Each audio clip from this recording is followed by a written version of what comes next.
Ya halin kasar nan ya ta shiga ne.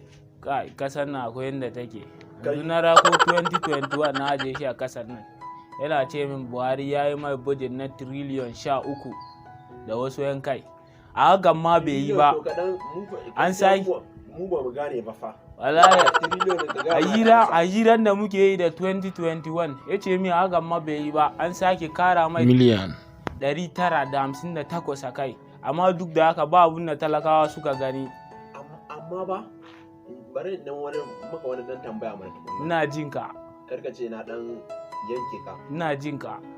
Na ce yanzu kaman kudin nan da kaga ya sa bane nan kana ganin zai tallafawa da goma ne koya. To ba gashi 2021 din ya tafi ya kare ba abun da talakawa suka gani sai kashe ma ke a arewa an kwashi wasu mu an shiga daji da su har yau ba mu gan su ba.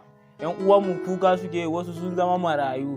Amma me yasa ko dan magana ya ce yaya wani halin mutanen suka shiga yayi magana ko bai magana bane? Ba maganan da ya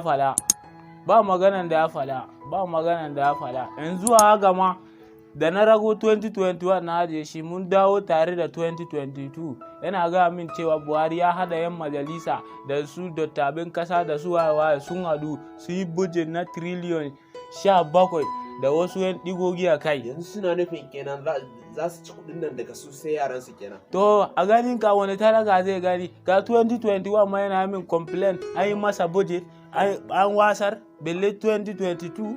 Amma ka bar su muna tare da Allah yi.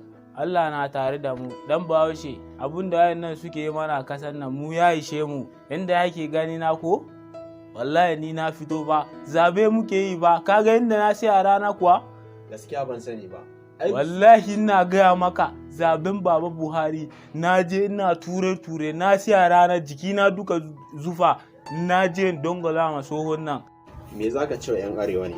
Abinda zan ce wa yan arewa mu tashi mu nema sana'a kar mu zanna zurum wai muna jiran shugabannin mu. Wato kace ko yar karama ce kenan sana'a ko da tura baro ne kace wata in Allah ya nufe ka da arziki garin tura baro zaka samu wani zai daga ka. Wannan haka ne maganar ka.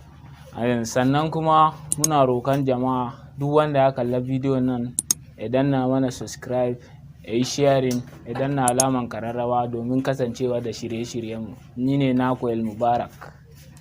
Na gode.